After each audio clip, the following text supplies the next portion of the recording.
There once was a kingdom where the ancient Egyptians traveled to buy gifts for pharaohs, sort of like an ancient shopping mall. This kingdom, named the Land of Punt, was rich in luxury goods, including gold, aromatic resins, blackwood, ebony, ivory, and exotic animals like leopards and baboons. All of these sound like great gift ideas to me. The Land of Punt was an especially important trading partner for Egypt for over 1,000 years. But if you plan to go there, the bad news is that it hasn't survived to these days, and nobody knows for sure exactly where Punt was located. We only know about it from records. The most famous of them were left on the walls of the temple of Queen Hatshepsut, who had sent an expedition to Punt. Scientists have been trying to find the exact location of this rich land for over 150 years. It could have been southeast of Egypt, in a coastal region south of it along the Red Sea, Gulf of Aden, and the Indian Ocean, or it could have covered the Horn of Africa and the area across the sea in southern Arabia. Now researchers were finally able to narrow down the possible locations thanks to a study of baboon mummies. Ancient Egyptians admired baboons and even thought they were related to the deity of the moon and wisdom. One species, the sacred baboon, was often shown in wall paintings, sitting with its tail curled to the right, and was mummified in this position. Another type, the olive baboon, was wrapped up in one giant cocoon. Both types were found in the tombs of the Valley of the Kings. But if you remember geography lessons, baboons just don't wander around Egypt, so they must have been brought there through trade with other regions. Primatologists, Egyptologists, geographers, and geochemists look at the mummified baboons from two different time periods in ancient Egypt. Some were from the New Kingdom period, and others were from the Ptolemaic period. The scientists did some more hard work and analyzed tissues from 155 baboons from 75 separate places in eastern Africa and southern Arabia. Those were all areas that they thought could be the ancient land of Punt. They measured oxygen and strontium in the baboons' bodies. When animals drink water and eat plants, their teeth, hair, and bones show a geographic signature of where they've lived, thanks to these elements they contain. Scientists use a special method called isotopic mapping and found out that the New Kingdom baboons they analyzed came from a location in Eritrea, Ethiopia, or Somalia. 5 mummified baboons from the Ptolemaic period had strontium levels that matched those found in Egypt.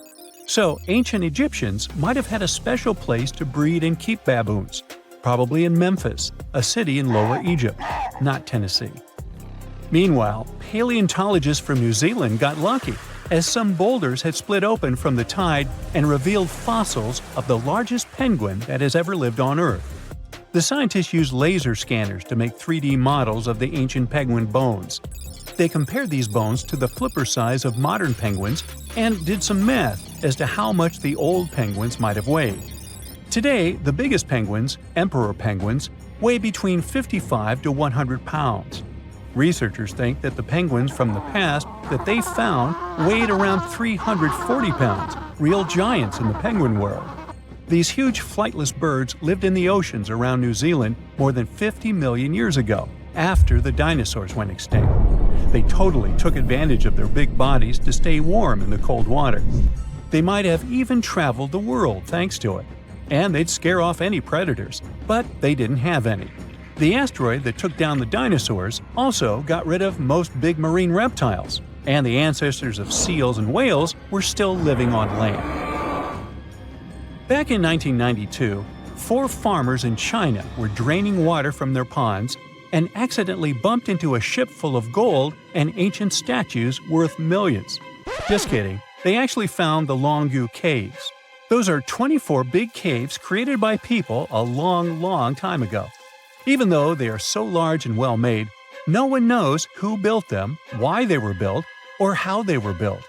Experts think the caves are at least 2,000 years old, but they don't understand why these caves aren't mentioned in any historical records. All of the Longu caverns look the same and aren't connected to each other. Each cave has one entrance connected to a vertical shaft with a carved staircase. Rain and water from the surface can flow into the caves through these stairs. To manage this water, the caves have special grooves, channels, and a system to catch the water at the bottom. So it looks like the ancient builders were real pros when it came to drainage and water management. Maybe my town could learn a lesson from them as it turns into Venice after every heavy shower. Anyway, the caverns were built below a hill, named after a bird that is one of the most respected creatures in Chinese mythology and culture. It symbolizes all the best things, like high virtue, grace, and the union of yin and yang. Scientists think there could be a connection between the caverns and the bird, but it's just a theory so far. Experts from the National Institute of Ocean Technology in India were doing their routine pollution surveys when they found some structures that looked like a city underwater. Using special sonar technology, the team found big geometric shapes on the ocean floor. They brought up different items from the site, like pottery, beads, sculptures, parts of walls, and even human bones and teeth. They thought the ruins belonged to a civilization older than the Bronze Age Indus Valley Civilization, which is the earliest urban culture of the Indian subcontinent that we know of so far. But not everyone joined in on celebrating this awesome discovery. Some archaeologists refused to believe it and thought it could be some computer tricks. And even when they saw hundreds of artifacts from the ocean floor, they said an ancient river could have brought them there from someplace else. The team that discovered the underwater site decided to prove they were right. They chose a piece of wood as their main evidence. They tested it and found it was 9,500 years old. That could be the age of the entire site. Skeptics still insist that we can't rewrite all human history because of one piece of wood. Even 23 years since the discovery, no one is sure about the final answer. This is partly because it's hard to explore the site. It's in extremely dangerous waters with strong currents and riptides. During the cool Antarctica summer, from late November through January, geologists from the University of Wisconsin-Milwaukee climbed the frozen slopes of the McIntyre Promontory in the Transantarctic Mountains. High above the ice fields, they looked through the mountain's gray rocks for fossils from when the continent had green forests. By the end of their trip, the geologists found fossil pieces from 13 trees. These fossils show that the trees are over 260 million years old. This means the forest grew at the end of the Permian period before the first dinosaurs even appeared. More than 90% of all species on Earth disappeared back then, including the polar forests. These trees would have been very tough if they grew in Antarctica and could have survived. But a huge increase in gases, like carbon dioxide and methane, must have taken them down. This Antarctic forest is a terrific way for us to see what life was like before the extinction, and we might even understand what caused it. It also shows us how plants were different back then from those we are used to now. Mexico is huge and one of the most populated countries in the world. Over 128 million people live there. But why did more than half of them decide to pack up in this tiny strip? This area in the center of the country makes up only 18% of Mexico, and the locals have been living there for centuries. All because it seems to be the only livable place in the country. To the north, there are hot, dry deserts. Let's face it, it may be pretty hard to survive in such climatic conditions. To the south, there are jungles, and those are nightmarish. Jungles are warm and wet, so they might trick you into thinking that they'll be a cozy home for you. But it's very hard to build anything in them. The concrete won't dry because of awful unstoppable rains, and the heat messes up asphalt roads. This is why there are only 8 paved roads through the southern jungles connecting Mexico to Central America. Roads are crucial for proper life. More roads mean better and cheaper transportation, which helps people trade, do business, and make more money. But jungles have even bigger problems than just a lack of roads. Farming. Most of the nutrients in the jungle are in the plants, old wood, and decaying leaves. When these things decay, they become McDonald's-level meals for insects, fungi, and bacteria. They immediately start recycling the nutrients so fast that almost none reach the soil. With no nutrients, the soil becomes barren and useless.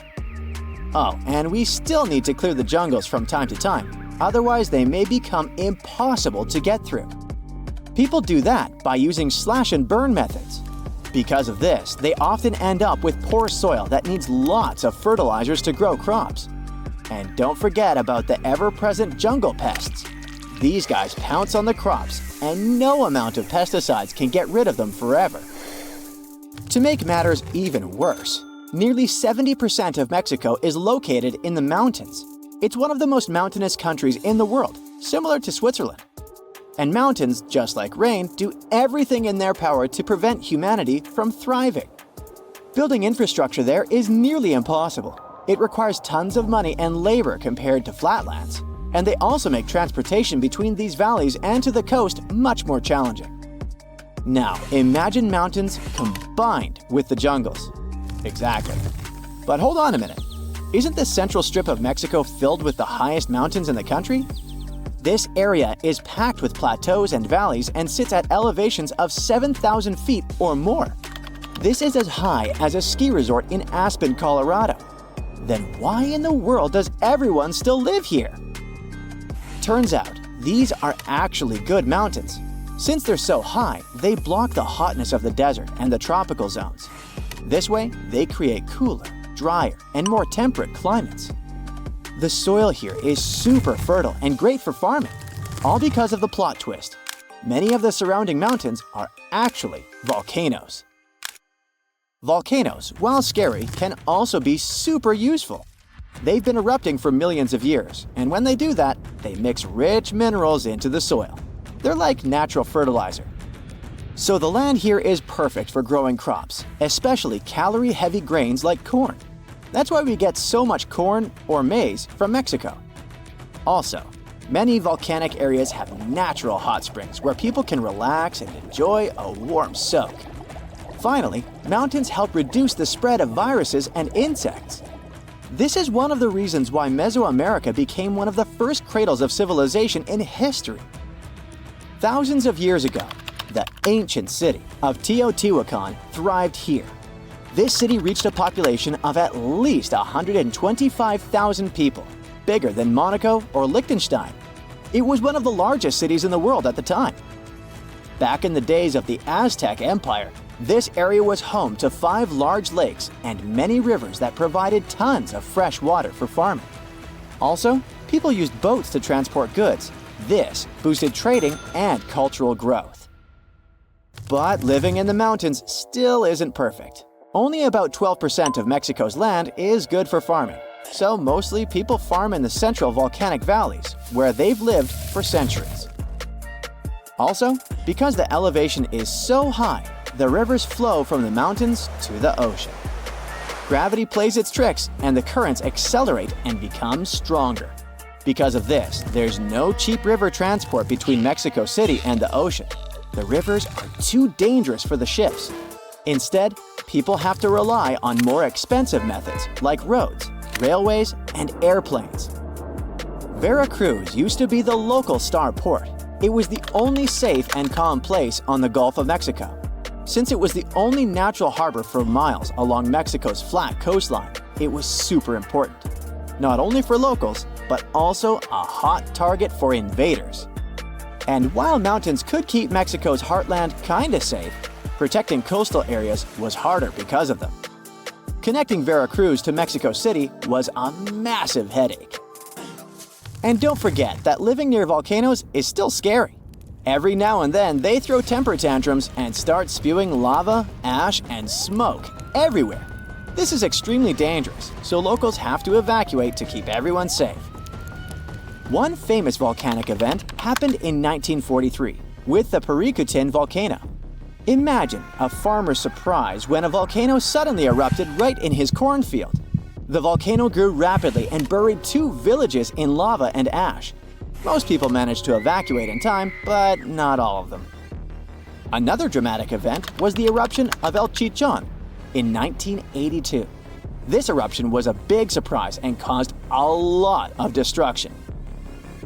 Finally, there's Popocatépetl volcano. In the Aztec language, this means smoking mountain. People affectionately call it El Popo. This volcano is still active and quite close to Mexico City.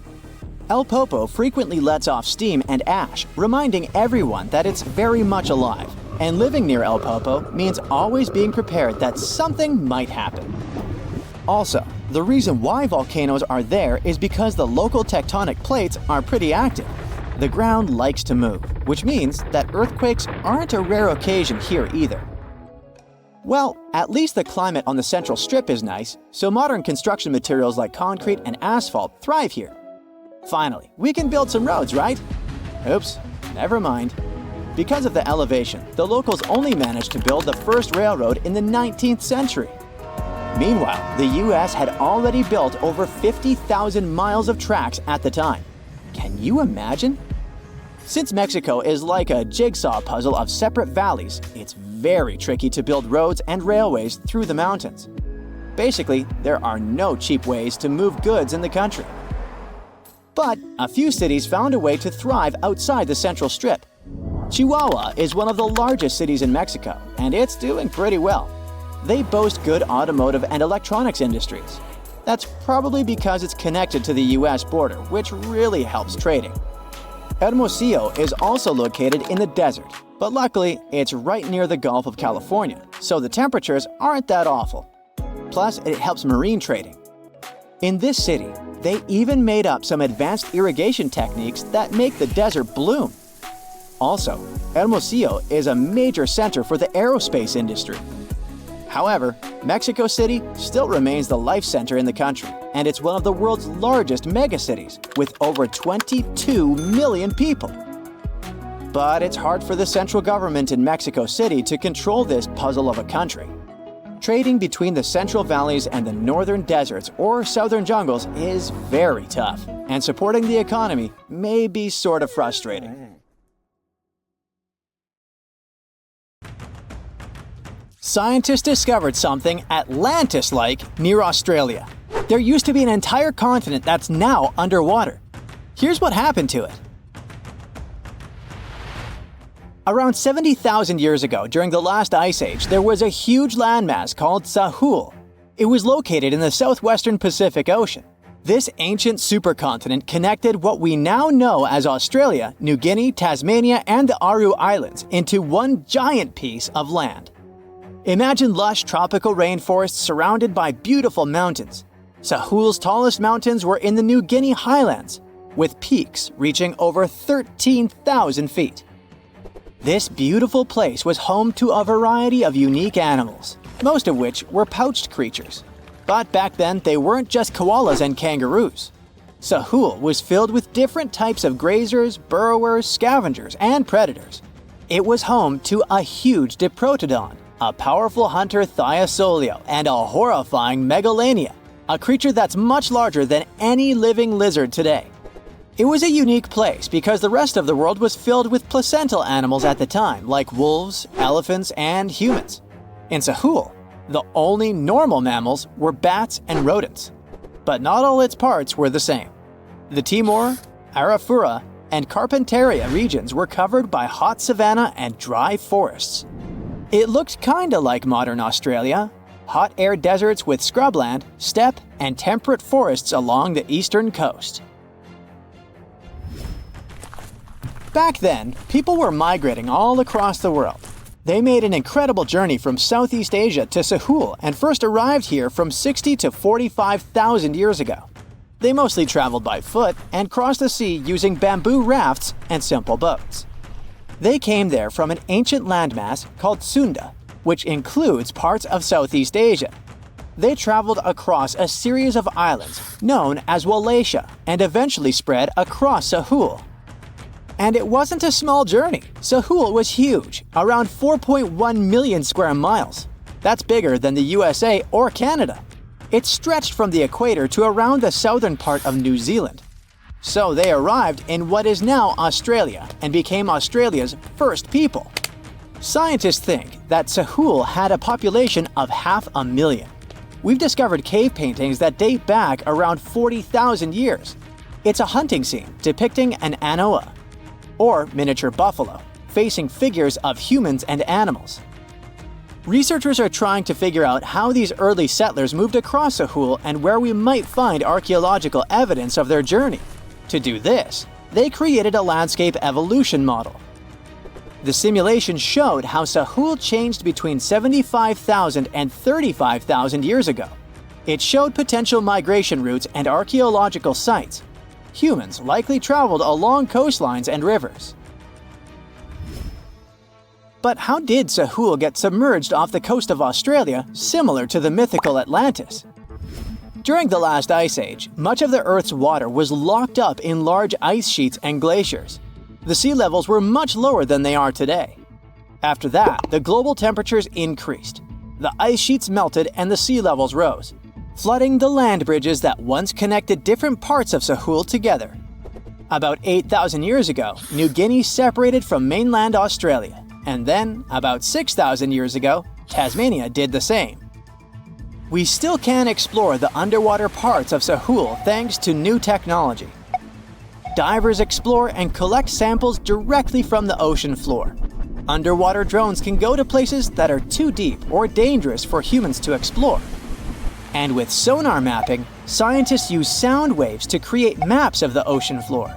It's like using an echo to see what's underwater. The sound waves bounce off the seabed and come back, helping us create a picture of what it looks like. Deep underwater, archaeologists have found stone tools and other artifacts. They also discovered fossils of animals like Diprotodon and Thylacoleo. By studying the underwater terrain of Sahul, they learned about the ancient rivers, lakes, and coastlines that existed during the Ice Age. But Sahul isn't the only underwater continent. Sahul isn't the only hidden gem of Southeast Asia. Take Sundaland, a place made up of Sumatra, Java, Borneo, and some other islands. This place was crazy huge during the Ice Age, but now almost fully underwater. Almost, but not entirely. The parts above the ocean are teeming with life. If you like birds, check this place out. It has almost a fifth of the world's bird species. You can spot colorful birds like the Java hawk eagle and the Bali starling among the lush forests. It's also a home to a fourth of Earth's fish species. Sundaland's waters are a haven for marine life, even the most exotic animals like the Asian arowanas. It's also a treasure trove of flowers. That's where you can find Rafflesia and Titan aurum, the world's largest flowers. This makes it very similar to Zealandia. Zealandia is a long, narrow piece of land about half the size of Australia. It broke from Antarctica about 100 million years ago. Just like Sundaland, it isn't fully underwater. 7% of it stayed above sea level. This sticking out little piece is what we now call New Zealand, along with Stewart Island and some smaller islands. These pieces of Zealandia are lush and warm. They're packed with volcanoes, mountain ranges, beautiful natural geysers, and hot springs. Local people, Maori, use these hot springs for cooking. People place corn, eggs, and vegetables in baskets and lower them directly in the hot springs. Sometimes they cook food in a pit oven using heated rocks. Another hidden world is known as Argoland. This mysterious landmass was once part of Australia, back when dinosaurs chilled around. It drove scientists crazy for decades. They knew it existed because it left a huge stretch on the ancient seafloor, the Argo Abyssal Plain. About 155 million years ago, it broke off from Australia, saying bye-bye. The continent drifted somewhere north, and when it reached Southeast Asia, it just vanished. Scientists had no idea where it went, but recently they finally found its remains. Turns out, poor Argoland's lower parts started drowning into the Sunda Trench, a horrifyingly deep oceanic pit. The Earth's crust sunk into the mantle. Meanwhile, the upper parts of Argoland were pushed upward, grabbing the younger rocks on land. Because of this, Argoland broke apart into a bunch of smaller pieces. These pieces formed parts of Borneo, Java, Sulawesi, and other regions.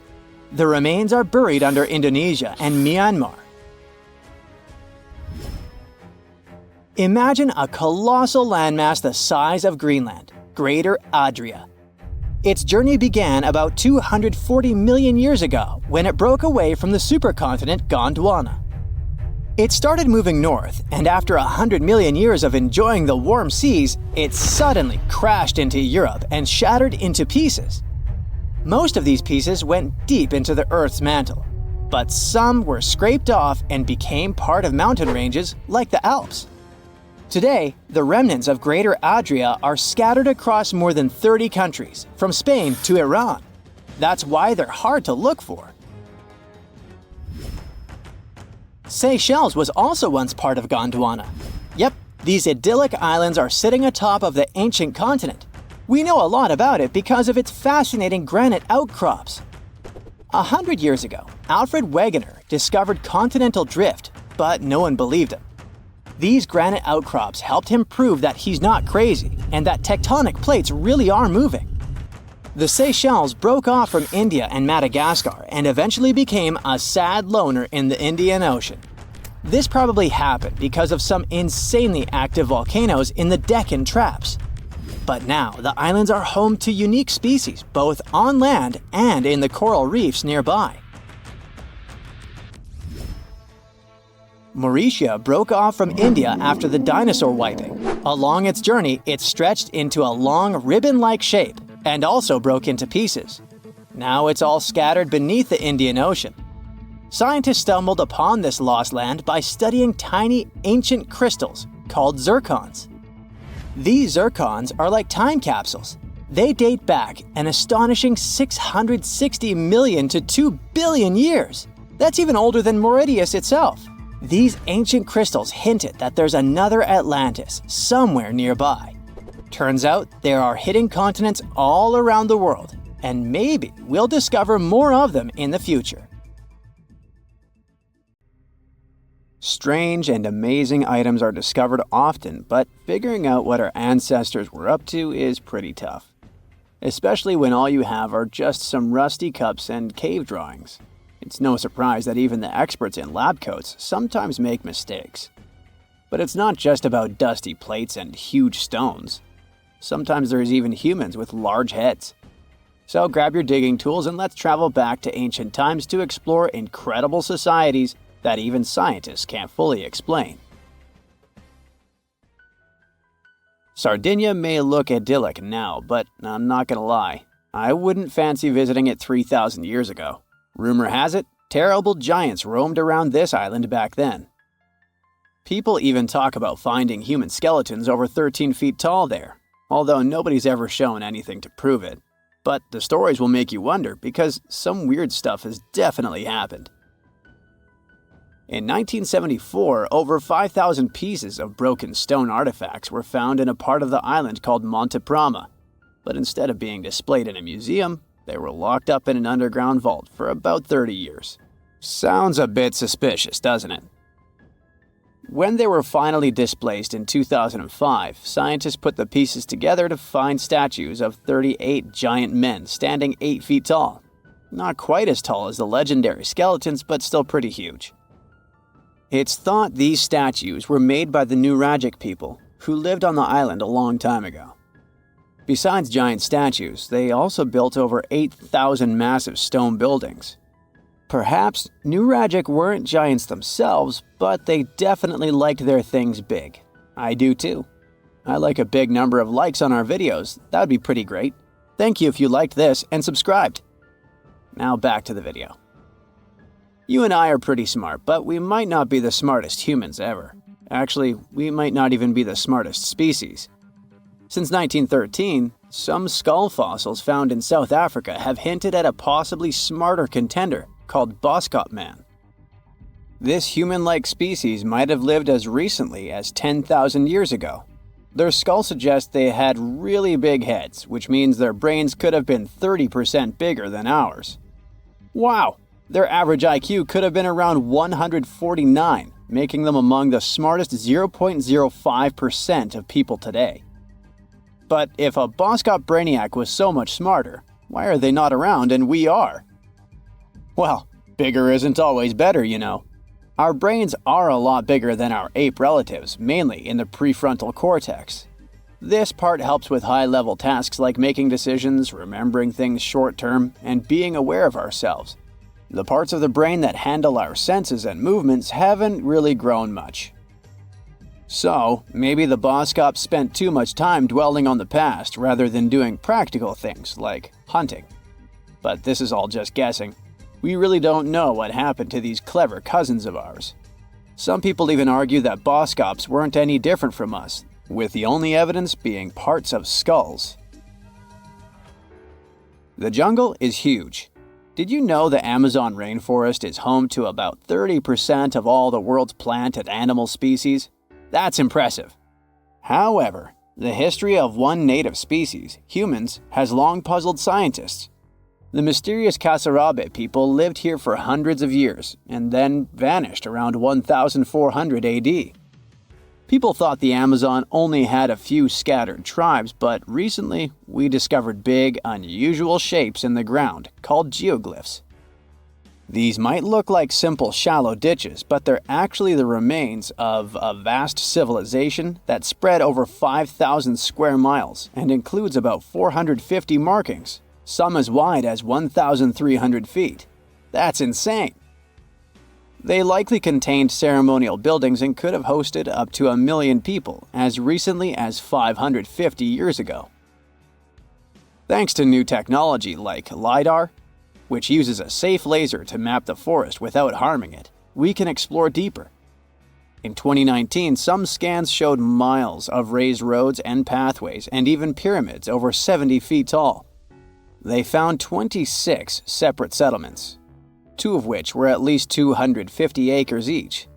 Damn, that's like 330 soccer fields.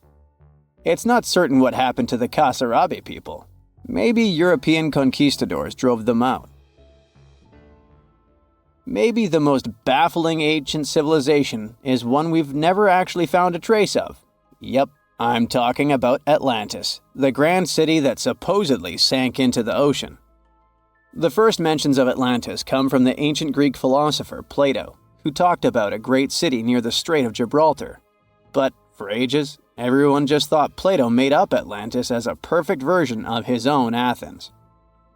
So why, about 12,000 years after it supposedly vanished, do we still wonder if it might be real? Well, in the 19th century, U.S. Congressman Ignatius Donnelly wrote a book giving 13 reasons why he thought Atlantis was more than just a myth. Then, in 1965, some folks thought they actually found Atlantis when they discovered the Richat structure, a massive 25-mile-wide dome in Mauritania, Africa. It's so big that you can see the whole thing from space. 2 astronauts flying over the Sahara Desert spotted this giant eye staring back at them and thought they'd made the discovery of a lifetime. Unfortunately, there's no solid evidence linking this structure to Atlantis. It's believed to have formed from volcanic activity about 100 million years ago. But it does look suspicious, doesn't it? Still, we're no closer to knowing the truth. Imagine going back to about 3,300 BCE and finding yourself in South Asia. Welcome to the Harappan civilization. These people were way ahead of their time. They had cities like Harappa and Mohenjo-Daro, complete with baked brick houses, sophisticated drainage systems, and even public baths. This place might have had over 5 million people, making it one of the densest regions at the time. They also invented a system of standardized weights that was incredibly useful for traders. And trading they did. These people had connections stretching all the way to the Middle East, thanks to their great skills in metallurgy. They even had a form of ancient branding. The seals were used to stamp clay on tray goods. Despite being so advanced with a thriving urban life, there's a whole bunch of mystery shrouding their language and script. We've got bits and pieces of their writing, but no one's deciphered them yet, even with all the technology we have today. We also still don't know how exactly their society worked. It looks like they didn't flaunt their social status as much as other civilizations. No grand palaces or massive monuments. Instead, their largest buildings might have been granaries. They sure were practical. Unfortunately, all good things must come to an end. Around 1800 BCE, this bustling civilization started to decline, possibly due to shifts in river patterns. As the environment changed, the Harappans packed up, moving towards more hospitable lands. Ever heard of the Minotaur? The beast with a bull's head and a man's body, hunting the bravest travelers in a massive maze. Well, this wasn't just any old tale. It was one of the most popular dramas of the ancient world, and it was inspired by this place, the island of Crete. The Minoans lived here during the Bronze Age. They had stunning palaces, amazing frescoes, and a culture so rich it still fascinates historians to this day. They built places like Knossos, which was so complex with its multi-story buildings and elaborate hallways that it might have inspired the whole labyrinth myth. Their engineering was so ahead of its time that even their drainage systems were more advanced than what many of us have today. Let me know in the comments which of these stories you find the most fascinating, and thanks for watching. Around 5.3 million years ago, a crucial event reshaped the Mediterranean region. It was a colossal flood that refilled the local sea, which had been extremely barren and salty up until that point. It got the name Zakhiku Flood, and it forever changed the geography of the area. The Mediterranean Sea is surrounded by Europe, Africa, and Asia, and connects to the ocean by the Strait of Gibraltar. This is quite a narrow passage, measuring about 8 miles. It may not be that wide, but the strait plays a crucial role in maintaining the liquid balance between these two bodies of water. About 6 million years ago, a bunch of things might have caused the Mediterranean to be cut off from the Atlantic Ocean. Some say it was an ice age. Others speak of tectonic movements, like earthquakes. Whatever the cause, it pushed the Mediterranean area into a period called the Mycenaean Salinity Crisis. For about 1,000 years, the sea slowly evaporated, leaving behind a dry basin that was several miles below sea level. This crisis really changed the landscape, creating conditions similar to those found in today's Dead Sea. What this means is that the lush Mediterranean beauty used to be a super salty environment, containing nearly 10 times more salt than the ocean. Say you could have visited. You would have been able to effortlessly float on the little water you could find, even if you're not a skilled swimmer. The amount of salt and that mineral content would have made it challenging for most creatures to survive. However, some hardy microorganisms, such as bacteria, could have adapted to these harsh conditions. These days, at the bottom of the Mediterranean Sea, we can find holes as large as the Grand Canyon, and they seem to have formed during that same period of dehydration. Evidence suggests that massive rivers, such as the Nile and the Rhone, flowed directly into the Mediterranean back then, leaving behind canyons as they reached the bottom, thousands of feet below the sea level. People had to find some sort of explanation back in the day for the drying of the Mediterranean, so they came up with myths and legends. One such tale was told by the people of southern Iberia, in modern-day Spain and Portugal. It was also recounted by a famous Roman writer called Pliny the Elder. What this legend said was that the Mediterranean used to be cut out from the ocean until the hero Hercules, with his mighty sword, carved a path. He did so between a fictional location in modern-day Africa and the Rock of Gibraltar. This allowed the ocean waters to flow in, transforming the Mediterranean into what we know today.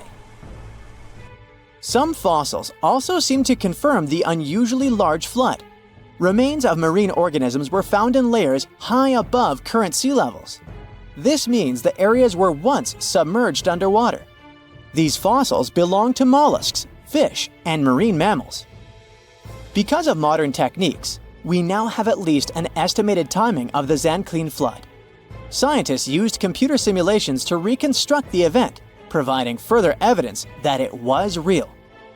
What they also discovered is that there's a possibility the Mediterranean might change once more. The Strait of Gibraltar could close, most likely because of movements deep under the ground. This could lead to the Mediterranean becoming dry again, over a span of about 1,000 years. The Mediterranean area could disappear altogether if the African continent keeps shifting north too, getting closer to Europe. Another one of those famous yet still a bit hypothetical large floods is called the Black Sea Deluge Theory. Some scientists think that around 8,400 years ago, water from the Mediterranean might have spilled over into the Black Sea through a narrow passage called the Bosporus Strait.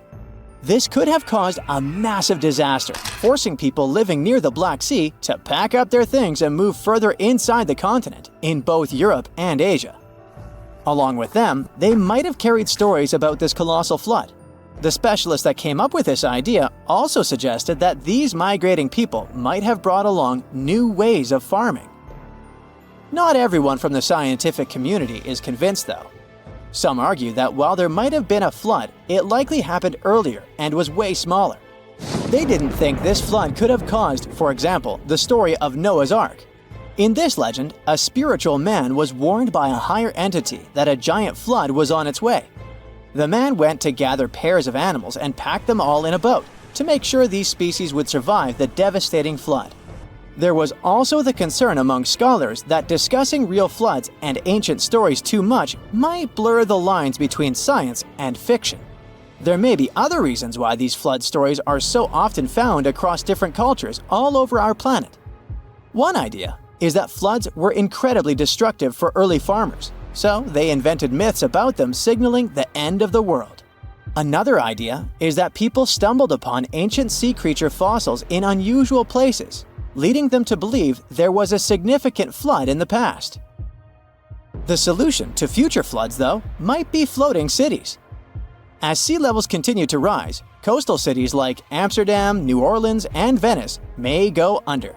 So, floating infrastructure may be the way to go, with buildings that can rise with the water levels, making them able to resist extreme weather too. Countries like the Netherlands, which have a history of managing water risks, are pioneering these floating creations. With cities running out of space for expansion, we might be forced to move on water anyway. By moving on the water, we can reduce crowding and create more interesting ways to feed ourselves, like floating gardens. These homes also come with great alternatives to our energy needs through systems that use solar and wind power. Not to mention that these homes might turn out to be cheaper in the long run. One such floating city might pop up soon in the Maldives. Its goal is to host up to 20,000 people and will feature places to live and eat, but also shops and schools. Designed to look like coral, the region will include canals placed between some 5,000 floating pieces of land. The city will be constructed using modular units, put together in a construction site nearby. After they're completed, they'll be towed to the floating city. The next step is to secure them to a large underwater concrete hull, which is screwed tightly to the seabed on some steel stilts. All these pieces of construction let the modular units easily move as naturally as the sea. Even for those that are afraid of seasickness, there's a solution. That's what the nearby coral reef is for. It will surround the city, making a natural wave breaker. Human-made coral banks will also be placed underneath the city, which will also help coral grow naturally. The long-term goal is to make the establishment self-sufficient. It will have electricity, mostly from on-site solar power. Waste will be treated nearby and reused as plant fertilizer. Instead of air conditioning, the city will use deep-sea water cooling. This method pumps cold water from the deep sea to cool the area, saving energy. Earth is not the only planet that's seen some serious floods. In ancient times, Mars seems to have experienced them too, and they played an important role in shaping its surface. Recent research reveals that billions of years ago, Mars was heavily affected by some serious river flooding, which contributed to the formation of its valleys and canyons. The reason for these floods was heavy rainfall, which reshaped the Martian landscape in a jiffy, at times even within days or weeks. Unlike Earth, where rivers form pretty slowly, Mars experienced rapid changes because of these floods, particularly around 4 billion years ago. We've known for quite some time that there have been floods on Mars, but this study really showed us their extent. We now know they were more widespread and frequent than previously thought. Summers in the Middle East get so hot that they change the landscape dramatically and make entire cities resurface from the past. That's what happened in 2018 when the city built by a mysterious empire on the Tigris River was finally released from its water trap. Archaeologists rushed to the location as they didn't want to miss a rare chance to excavate the site and learn more about the history of the place. They believe they've found the Bronze Age city Zakhiku, founded over 3,000 years ago and fully submerged in the 1980s when a dam was built in its place.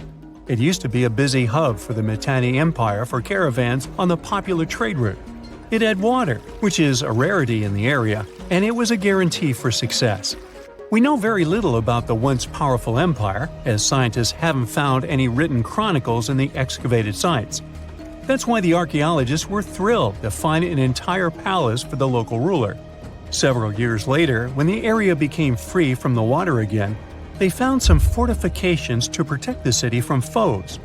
The highlight of their expedition was finding a huge public storehouse for trade goods and harvests, piles of wheat and barley, and imported metal and wood.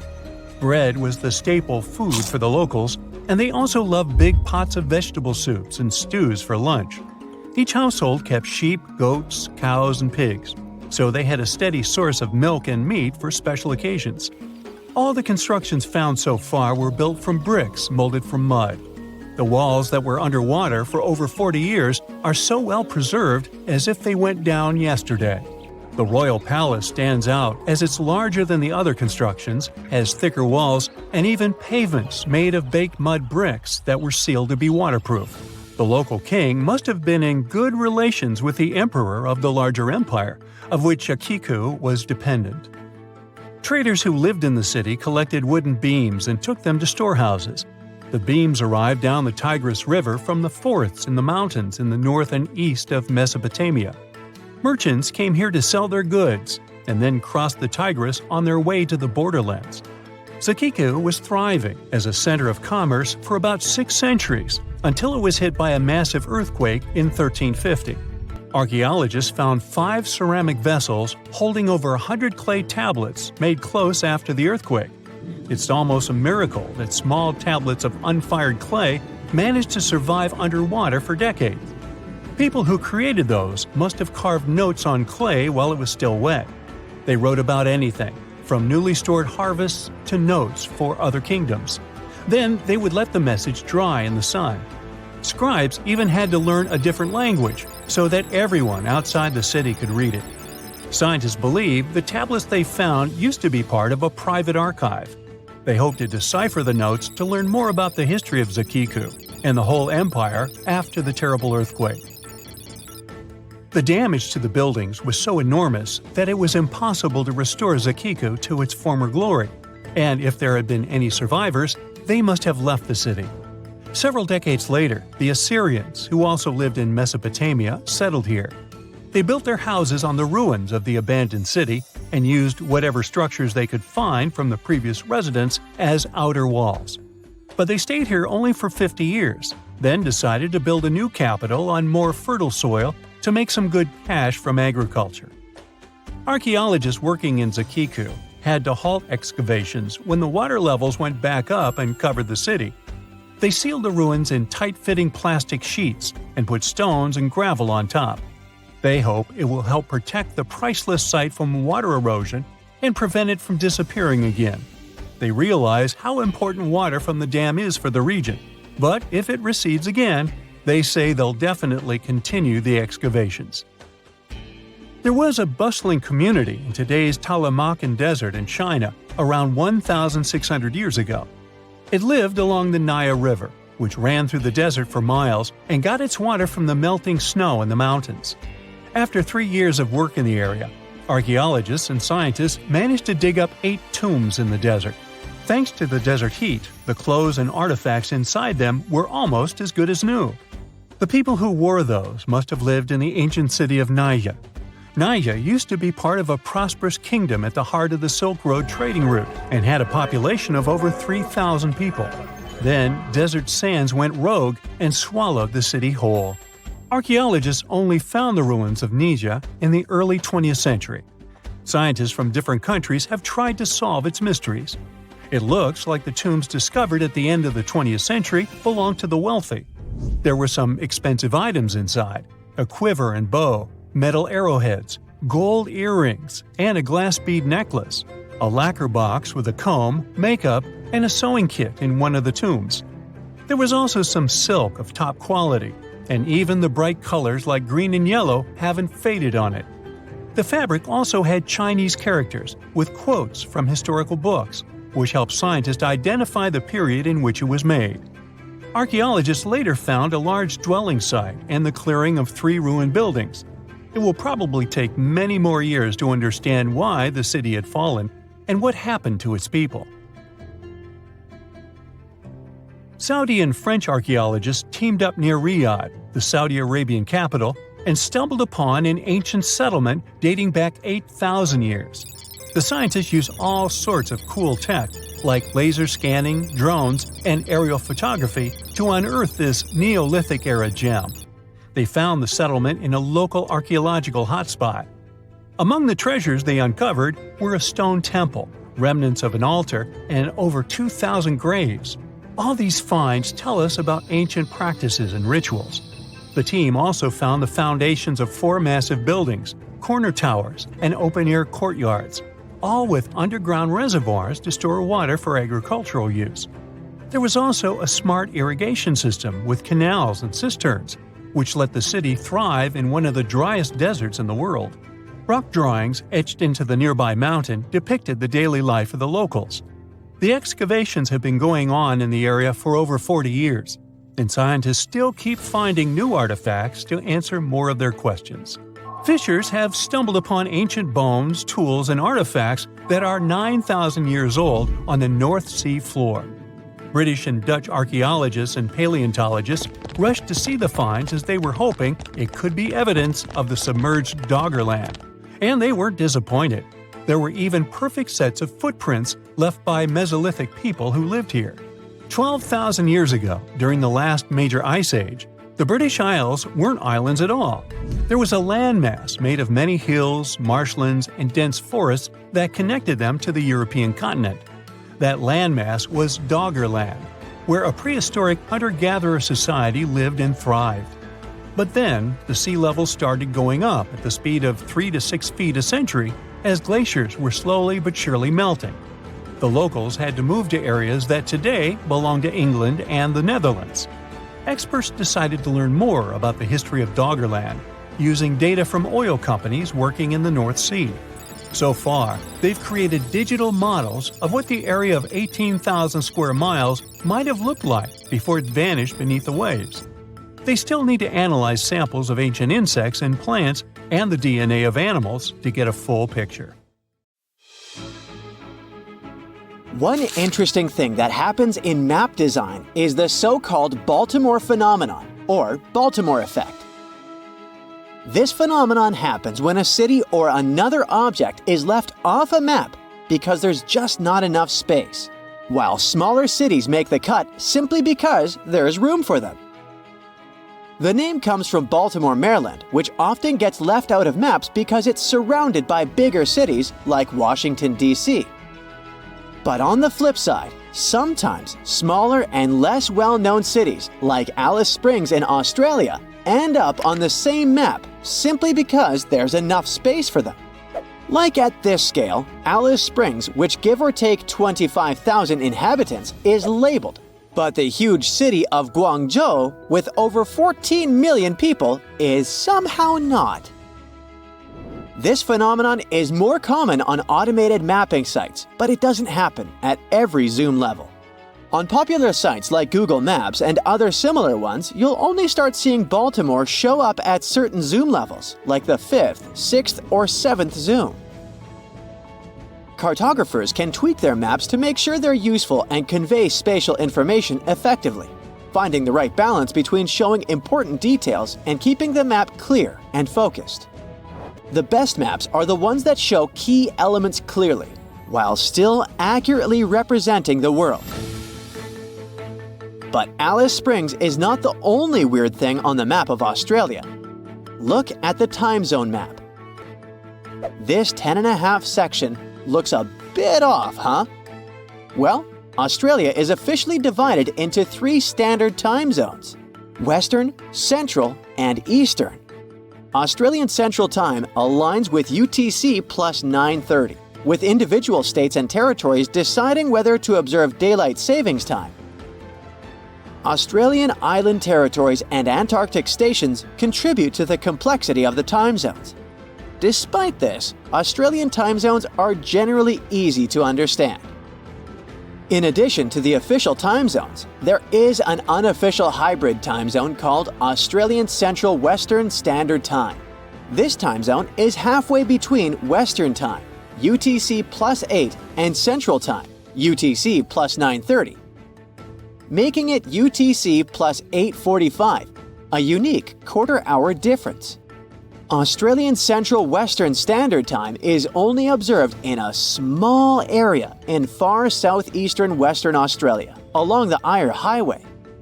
The Australian Central Western Standard Time area includes settlements such as Cocklebitti, Madura, Mundrabilla, Eucla, and Border Village.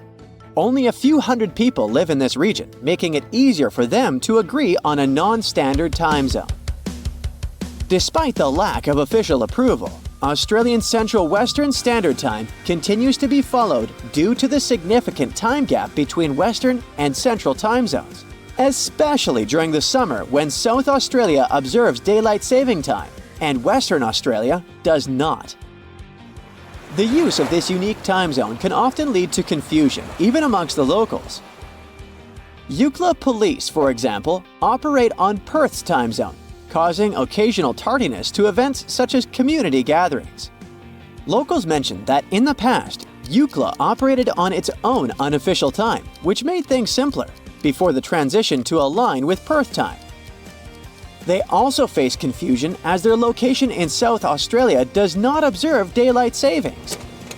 The history of the Australian Central Western Standard Time dates back to the establishment of a telegraph station in Eucla in 1877.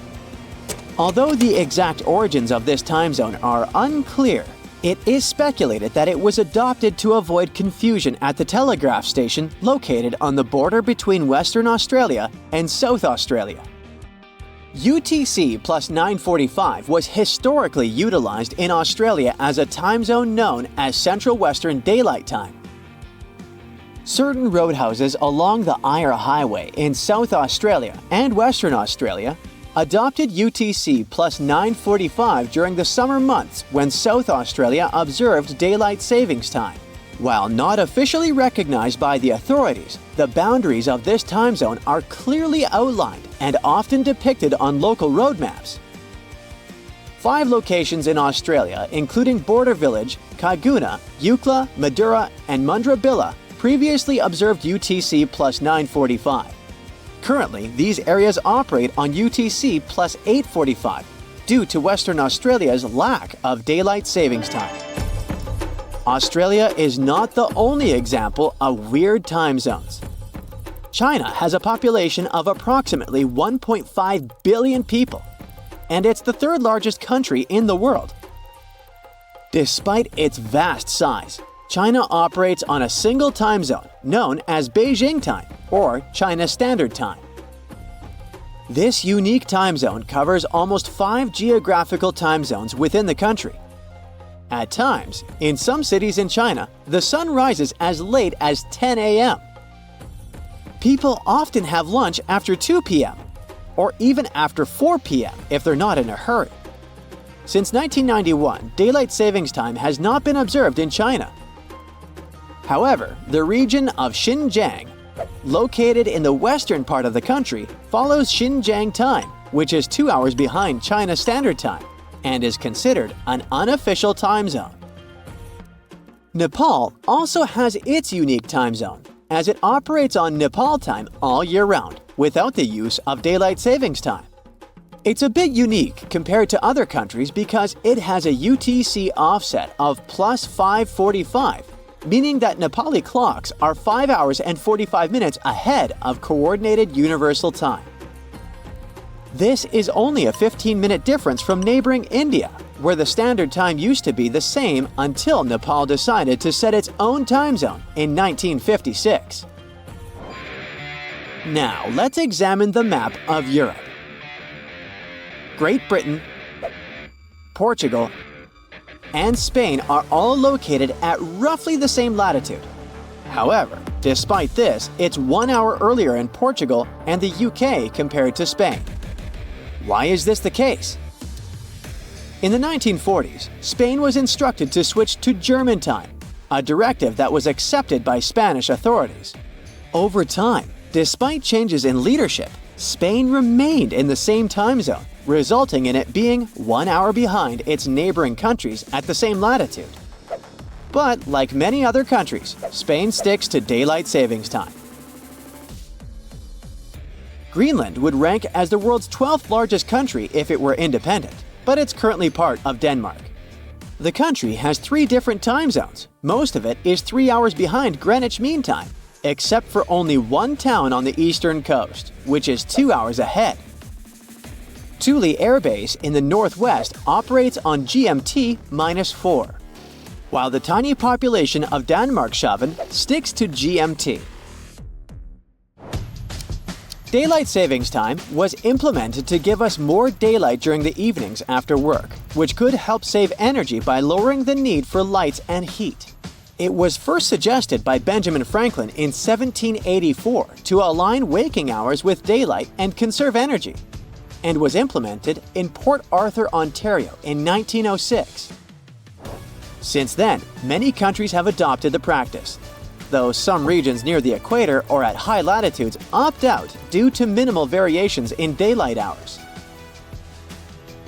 In the United States, daylight savings time is observed almost everywhere, except in Hawaii and Arizona.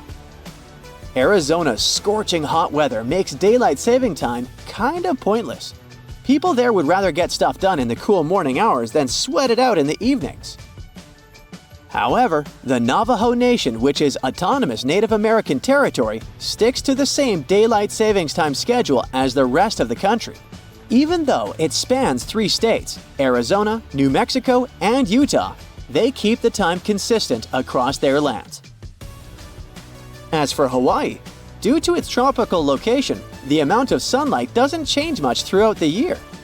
If Hawaii changed its time zone to UTC -9 during daylight savings time, the sun would rise at around 7 a.m. in June. This is because most of the islands are situated towards the west of the Hawaii-Aleutian time zone, and theoretically should be in the next time zone to the west. In the past, Hawaiian Standard Time was based on a different longitude than it is now.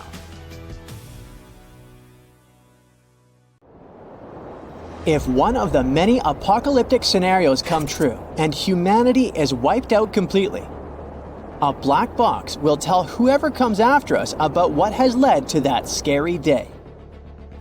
The 33-foot-long vault in a remote part of western Tasmania is supposed to document all the mistakes humanity has made that led to an apocalypse. The artists, architects, and researchers behind the Earth's black box hope that the art installation made of thick, reinforced steel will withstand fire, water, and any other natural disasters, except probably for total planetary destruction.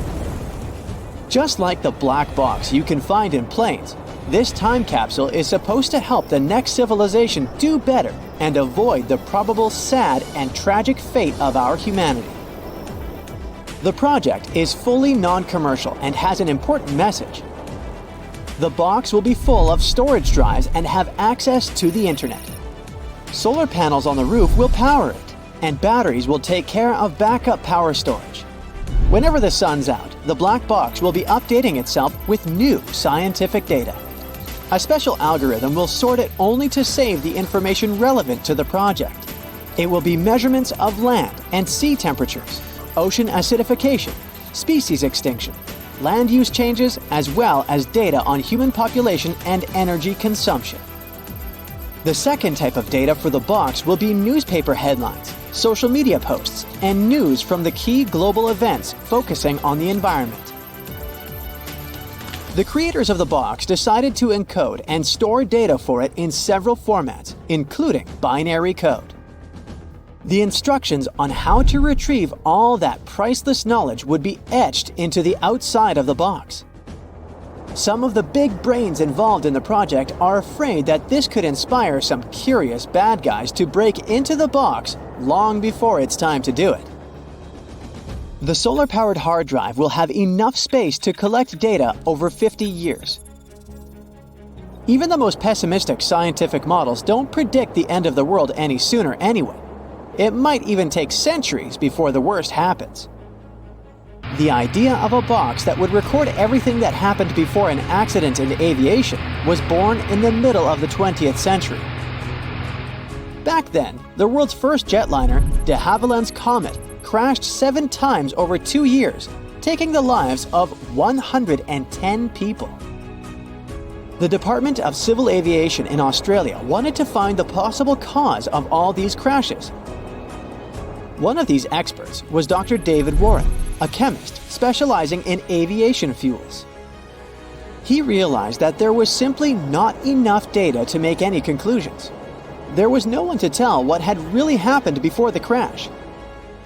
He remembered seeing a dictaphone that recorded sound on steel wire at a trade fair. Soon, Dr. Warren wrote a memo to his manager offering to design a voice recorder to follow what was going on in the cockpit. It would also record flight data and be stored in a crash-proof container. Flying wasn't a huge thing in Australia back then, so the manager didn't appreciate the idea. Dr. Warren then started working on a prototype in his own garage. He showed the ready device to the secretary of the British Air Registration Board when he was in Australia. He absolutely loved the idea, so later, Dr. Warren got a whole team to help him develop a pre-production prototype. The correct way to call his invention is actually not black box, but flight data recorder, and it's orange, not black. We probably call it black because those gadgets get charred black after a crash. Or maybe because the first boxes were painted that color to prevent reflection.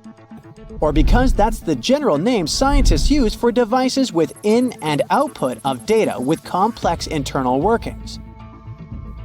So, the flight data recorder consists of two parts: the data recorder and the cockpit voice recorder. Historically, they were two boxes, but now they're just two cylinders. The data recorder keeps track of such important flight data as engine exhaust, temperature, fuel flow, aircraft velocity, altitude, and rate of descent. The second part records sound in the cockpit to analyze communication with air traffic control in case of an accident. The device only records data for up to 2 hours and then overwrites the previous sounds. Sometimes, the two parts are combined and they look like a box. The devices record data and voices from the cockpit, but they are actually located in the tail end of the aircraft, where the structure of the plane will protect them best in case of a crash. The black box has a locator beacon, which is activated when water gets on it, but it will send out a pulse for 30 days. Search parties use the bright orange color of the recorder as a visual beacon. Sometimes, it takes a long time to find the box, and in some cases, they don't find it at all. Long before the first plane was invented, there was an original black box of planetary meaning, the ancient Library of Alexandria. Back in the ancient days, people in places like Egypt, Mesopotamia, and Greece were no strangers to libraries and archives. But these early institutions were more about preserving local traditions and heritage. The whole concept of a universal library only became a thing when the Greeks started thinking big. They were so impressed by what their neighbors in Egypt were doing that they arranged expeditions to acquire knowledge. Alexander the Great, the king of Macedonia, seeing that hunger for knowledge required his companions, generals, and scholars to report to him in detail on regions that were previously unmapped. It helped collect plenty of information on geography and contributed to the creation of a great library. Most of the information it had was written in Greek. It had the books of Aristotle as part of the whole corpus of Greek literature. Some sources say that in the hunt for new books, the library's founders would stop every ship sailing into the harbor of Alexandria. If they found books, they would take them to the library. If they decided it was valuable, they'd make a quick copy and return it to the owner with some compensation, leaving the original at the library. Another story tells us that Ptolemy III, grandson of the founder of the library, offered the governors of Athens a huge compensation to copy the original texts of the greatest poets. He then kept the originals and sent them back copies. Once the Roman Empire arrived, they burnt all that knowledge, not thinking that it might lead to their own collapse. There was no easy way of spreading information across the world, so one source had most of the knowledge humanity had accumulated by then. The great minds of those times didn't just fill it with knowledge, but also made important connections, trying to make the best use of that information. If the Library of Alexandria hadn't burnt, we could have gotten some priceless knowledge about the people who had lived before the current era. Some scientists believe that big data could have saved the Vikings that had settled in Greenland many centuries ago. It might have also helped the Easter Island civilization to identify and address problems caused by volcanic activity, latitude, and rainfall patterns, and restore soil fertility. They say that a typical person living today is exposed to as much data in one day as someone in the 15th century would learn in their entire lifetime. And there's a theory that every papyrus scroll on the whole Library of Alexandria could probably fit onto an ordinary flash drive you have in your pocket. There's so much big data generated every day that it might do us more harm than good because of a huge information overload. We're moving towards a global civilization, so if all that knowledge disappears, we lose not one empire, but the entire world. Antarctica. It was once a green land full of dinosaurs, but now it's a frozen continent bigger than that of the US that doesn't belong to anyone. It isn't hard to find. Wherever you go, just go south until you get to the big icy thing at the south pole of our planet. It lies within the Antarctic Circle, and it's the largest single mass of ice on Earth. The continent is bigger than the US and even bigger than all of Europe. And still, Antarctica was officially discovered recently. Scientists hadn't known of its existence until 1820. After the discovery, it took another 2 decades to confirm it was a whole new continent, and a few more decades after that to decide on a name. In Antarctica, anti means the opposite, so Antarctica literally means the opposite of the Arctic. Now, even before scientists discovered the land, ancient Greeks already theorized that there must be a southern continent to balance out the Arctic in the north. Also, some scientists who studied Polynesian artwork and oral history believe that Polynesians found the continent over a millennia before the Europeans did. Anyways, today we all know of this icy land at the South Pole. Because of its location, there are just 2 seasons there, summer and winter, and both last 6 months. In summer, it's a bit warmer, and the continent exists in pure daylight. And in winter, it's dark all day long. 98% of Antarctica is ice. This continent alone stores 60% of the planet's fresh water. And yet, despite all those water reserves, Antarctica is the biggest desert in the world. By definition, a desert is an area with sparse vegetation and little snow or rain. Notice that plenty of sand isn't a necessary condition here, even though the continent does have some sand and even sand dunes. It also gets a lot of wind. Antarctica is the windiest continent on Earth, and wind speeds can reach 200 miles per hour. That's even faster than hurricane winds. The little snow the land gets never melts. It just builds up over time, for centuries and millennia. So there's a thick ice layer there. This makes Antarctica full of hidden secrets. There's a whole new world underneath its ice. For example, there are a lot of mountains on the continent that are like 9,000 feet tall. It's taller than 3 Burj Khalifas stacked on top of each other, if we must, and that's currently the tallest skyscraper in the world. But we don't see all those mountains because they're all hidden under the ice sheet that's almost 16,000 feet thick. There's also a lake down there, beneath over 11,000 feet of snow. The lake is called Lake Vostok, named after Vostok Research Station, under which it's located. Originally, it was just a hypothesis. Over a century ago, a scientist suggested that the huge pressure created by tons of ice could decrease the melting point of ice in the lowest layers of the ice sheet, creating liquid water, which could form a lake. He didn't prove his ideas in his lifetime, but others continued his work and confirmed that this theory was true. There's also a canyon in Antarctica, hidden underneath huge masses of snow too. It's deeper than the Grand Canyon we have in Arizona. There is a mountain range that divides the continent into 2 parts, East Antarctica and West Antarctica. The western part of the continent is experiencing higher temperatures and is starting to melt. If West Antarctica melts and releases its stored water, it will raise the average global sea level by about 16 feet. That will be enough for some cities all over the world to completely disappear. Perhaps the first to turn into a water world will be Thailand's capital Bangkok, which is just 5 feet above sea level. Then it will be Amsterdam in the Netherlands, followed by Ho Chi Minh City in Vietnam, Cardiff in the UK, and New Orleans in the US. People do a lot of work in Antarctica now, residing there for many months at a time to study this mystery of a continent. Over the years, even a few children were born there. But it's not a country, and the land doesn't belong to anyone. It's governed by the Antarctic Treaty System, an agreement of peaceful research and collaboration that suspends all territorial claims. It was first signed by 12 nations, and now there are 59 supporters, half of whom have decision-making powers. The continent is occupied all year round by researchers from all over the world. There are about 5,000 people living there in summer and about 1,000 in winter. Yet no one is a permanent resident there. People come and go, and the scientists take turns spending time there. The average yearly temperature there is negative 30 degrees. But there was a time when Antarctica was about as warm as Melbourne, Australia is today. It was about 40 to 50 million years ago. I wasn't around then.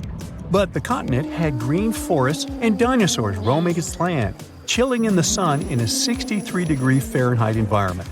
That was before penguins. In our age, it's so cold that you won't even find any trees or bushes in Antarctica, just the snow. The only plants that can thrive in such extreme temperatures are lichens, moss, and algae. People can't stand such freezing conditions for lengthy periods of time either, so the continent has never had any indigenous population. Well, that is, if we don't count penguins, seals, whales, and a few other types of birds that live there now. Antarctica's fauna is the scariest and least diverse on the planet because only a few organisms can withstand its harsh conditions and because non-natives aren't allowed to be brought there. So, if you decide to travel to Antarctica with your cat, well, you can't. Hey, I don't make the rules. But those few species that live on the South Pole totally own the place. There are no more than 5,000 people there and around 20 million penguins. They are a kind of settlers, though. Penguins' first ancestors lived in Australia and New Zealand. There are still a few penguin species there, including the smallest penguin on Earth that is just 1 foot tall. Still, most of the penguins migrated to Antarctica at some point, possibly because they were attracted by the greater food supply there. It's not the cold that made them like the land. It turns out, most penguins leave the continent when the summer ends. The only ones that stay there are male emperor penguins, and they do it to warm and protect eggs left by their mates. But where do all the other penguins go? At first it was a big mystery even to scientists, but then they attached some tiny location devices to the legs of a few of these animals and figured it out. Penguins go to live in the southern oceans while it's too cold in Antarctica. None of them go ashore for half a year until they get back to the continent. When they come back, it's when those eggs, left for male penguins to nurture, start hatching, and so penguin families can be together when it happens. Penguins eat different fish, and the ocean is full of those despite its cold temperature. In some areas, water can reach below freezing temperatures because it's salty. But fish don't freeze there because they have antifreeze proteins in their bodies. Then there are also about 1 million seals in Antarctica. They like fish too, and they can hold their breath underwater for 2 hours. They see way better underwater than in the bright light of the day, and they also use their whiskers to locate food. Their breathing holes in the ice can freeze while seals are away, and they must use their teeth to make a new one. Seals can even sleep underwater and then resurface occasionally to get some air without waking up. I can appreciate that.